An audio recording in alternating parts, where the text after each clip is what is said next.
नमस्कार, आप देख रहे हैं हेडलाइंस न्यूज। दिन भर की ताज़ा खबरों के लिए अभी सब्सक्राइब करें, साथ में बेल आइकन भी प्रेस कर लें। खबरों में आगे बढ़ने से पहले वीडियो को लाइक जरूर करें और अपने दोस्तों के साथ ज़्यादा से ज़्यादा शेयर करें। और आप किस राज्य शहर से न्यूज देख रहे हैं, कमेंट में जरूर लिखें। भाजपा को लगा बड़ा झटका, मंडल अध्यक्ष ने पकड़ा कांग्रेस का हाथ। जी हां, आपको बता दें कि विधानसभा चुनाव को अब कुछ ही दिन बचे हैं। ऐसे में सभी राजनीतिक पार्टियां चुनाव प्रचार में जी जान लगा रही है। आपको बता दें कि प्रदेश की सबसे हॉट सीट लालकुआं विधानसभा बनी हुई है, जहां से कांग्रेस के प्रत्याशी एवं पूर्व मुख्यमंत्री हरीश रावत लगातार जनसंपर्क करने में लगे हुए हैं। लालकुआं से लेकर वे बरेली रोड लेकर चोरगलिया तक वह जनता से मिलकर कांग्रेस को वोट देने की अपील कर रहे हैं। राज्य में 14 फरवरी को मतदान होने हैं, लेकिन उससे पहले हरीश रावत ने भाजपा के मंडल अध्यक्ष ललित प्रसाद आर्य को कांग्रेस ज्वाइन कराते हुए भाजपा को एक बड़ा झटका दे दिया है। असम के मुख्यमंत्री हेमंत बिस्वा शर्मा ने कहा है कि 15 फरवरी से असम में कोई कर्फ्यू जारी नहीं रहेगा। मैं उन सभी छात्रों से अपील करता हूं कि जो कक्षा 10वीं और 12वीं में परीक्षाओं में शामिल हो रहे हैं, वे पहले कोरोना वैक्सीन की डोज लगवा लें। रीट लेवल 2 में बढ़ते विवाद को देखते हुए सरकार की ओर से रीट लेवल 2 को निरस्त करने का फैसला तो ले लिया गया है, लेकिन ये फैसला कई बड़े सवाल अपने पीछे छोड़ गया है। लेकिन एक बड़ा सवाल ये भी है कि रीट लेवल 2 में अलवर में एक परीक्षा केंद्र पर शामिल हुए करीब 600 परीक्षार्थियों द्वारा दी गई परीक्षा का भविष्य का क्या होगा। क्या इन परीक्षार्थियों की परीक्षा फिर से होगी या फिर इनके द्वारा प्राप्त किए गए अंक यथावत रहेंगे। ऐसे की कुछ असमंजस की स्थिति में गुजर रहे हैं ये परीक्षार्थी। गौरतलब है कि 26 सितंबर को रीट अध्यापक पात्रता परीक्षा का आयोजन हुआ, लेकिन अलवर में एक परीक्षा केंद्र पर हंगामा हो गया था, पेपर आउट हो गया था। और आपको बता दें कि सरकार की ओर से जब सोमवार को लेवल 2 की परीक्षा को निरस्त करने का फैसला लिया तो 20 दिन बाद 600 परीक्षार्थियों की दोबारा आयोजित हुई परीक्षा पर कोई बात नहीं की गई, जिसके बाद अब ये परीक्षार्थी असमंजस की स्थिति में हैं। महाराष्ट्र की राजधानी मुंबई में कोरोना वायरस संक्रमण के मामलों में उल्लेखनीय गिरावट आई है। इसके साथ ही यहां की मेयर किशोरी पेडनेकर ने मंगलवार को संकेत दिया है कि शहर में इस महीने के अंत तक प्रतिबंधों में राहत दी जा सकती है और सभी गतिविधियों फिर से शुरू किया जा सकता है। सोमवार को मुंबई में कोरोना संक्रमण के लेवल 356 और यहां पर आपको बता दें कि 21 दिसंबर 2021 के बाद से एक दिन में सामने आने वालों की सबसे कम संख्या है। स्वास्थ्य विभाग के अनुसार मुंबई में केस पॉजिटिविटी रेट भी अब गिरकर 1.10% हो गया है और हालत में सुधार आ रहा है। तृणमूल कांग्रेस के विधायक मदन मित्रा ने मंगलवार को आरोप लगाया है कि राज्य में विपक्षी भाजपा और कांग्रेस सत्ताधारी दल में भ्रम की स्थिति तैयार करना चाहती है। इसके लिए वह झूठी कहानियों का सहारा ले रहे हैं और अफवाह फैला रहे हैं कि पार्टी की प्रमुख और राज्य के मुख्यमंत्री ममता बनर्जी, उनके भतीजे व पार्टी के राष्ट्रीय महासचिव अभिषेक बनर्जी के बीच अनबन चल रही है। मित्रा ने एक फेसबुक पोस्ट में लिखा है कि ममता बनर्जी मेरी सुप्रीमो है, जिनके शब्द मेरे लिए आदेश की तरह है। वहीं अभिषेक हमारे नेता है, जो पार्टी के युवा सदस्यों का प्रतिनिधित्व करते हैं। टीएमसी विधायक ने कहा है कि दोनों के बीच कोई अनबन या कला असहमति नहीं है। नगर निकाय चुनाव से पहले टीएमसी में भ्रम पैदा करने के लिए बीजेपी और कांग्रेस अफवाह फैला रहे हैं, लेकिन वो सफल नहीं होंगे। समाजवादी पार्टी के अध्यक्ष अखिलेश यादव ने मंगलवार को आगामी उत्तर प्रदेश विधानसभा चुनाव के लिए पार्टी का घोषणा पत्र जारी किया। इसे सत्य वचन अटूट वादा की टैगलाइन के साथ समाजवादी वचन पत्र कहा जा रहा है। अखिलेश यादव ने एक संवाददाता सम्मेलन को संबोधित करते हुए कहा है कि मुझे याद है कि जब 2012 में सपा ने अपना घोषणा पत्र जारी किया था और फिर जब हमने सरकार बनाई तो हमने विभिन्न वादों से जुड़े सभी विभागों की बैठक की और उन सभी वादों को पूरा किया। सत्य वचन अटूट वादा के साथ हम 2022 के लिए घोषणा पत्र के रूप में इस दस्तावेज के साथ लोगों के पास जा रहे हैं। अखिलेश यादव ने कहा है कि 4 साल में यानी 2025 तक सभी किसानों को कर्ज मुक्त कर दिया जाएगा और कृषि मुक्त और कानून बनाया जाएगा। और आपको बता दें कि जिससे ज्यादातर गरीब किसानों को फायदा होगा। उन्होंने कहा है कि सभी फसलों के लिए एमएसपी दिया जाएगा और गन्ना किसानों को 15 दिनों में भुगतान मिल जाएगा। यदि आवश्यक हुआ तो इसके लिए एक कोष तैयार किया जाएगा। उन्होंने कहा है कि सभी किसानों को सिंचाई के लिए मुफ्त बिजली, ब्याज मुक्त कर्ज और बीमा और पेंशन की व्यवस्था की जाएगी।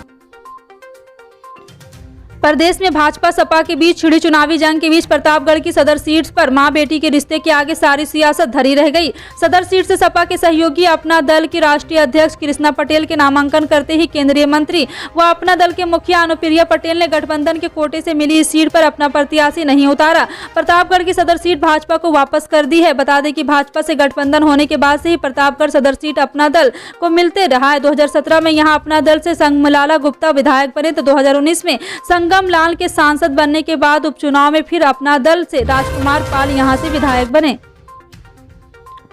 कांग्रेस नेता राहुल गांधी ने प्रधानमंत्री नरेंद्र मोदी पर पलटवार करते हुए कहा है कि उन्होंने सदन में उनकी सवालों को जवाब दिए हैं। जी हां, आपको बता दें कि पूर्व कांग्रेस अध्यक्ष ने कहा है कि प्रधानमंत्री कांग्रेस से डरते हैं, संसद में उनका भाषण इनकी बनेगी नहीं। राहुल ने कहा है कि उन्होंने संसद में अपने भाषण के दौरान मेरे सवालों का जवाब नहीं दिया।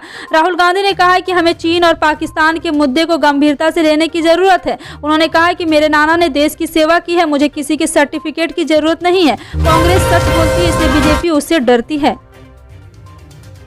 अरुणाचल प्रदेश के कोमेंग सेक्टर में ऊंचाई पर स्थित इलाके में हिमस्खलन होने से उसमें भारतीय सेना के 7 जवान फंस गए थे। उनके शव बरामद कर लिए गए हैं। सेना ने एक बयान में यह जानकारी दी, फंसे हुए जवानों का पता लगाने के लिए तलाश और बचाव कार्य शुरू किया गया था। सैनिक कर्मी एक गश्ती दल में शामिल थे जो कि रविवार को आए हिमस्खलन में फंस गया था। हिमस्खलन की घटना के बाद तलाश और बचाव कार्य शुरू किया गया।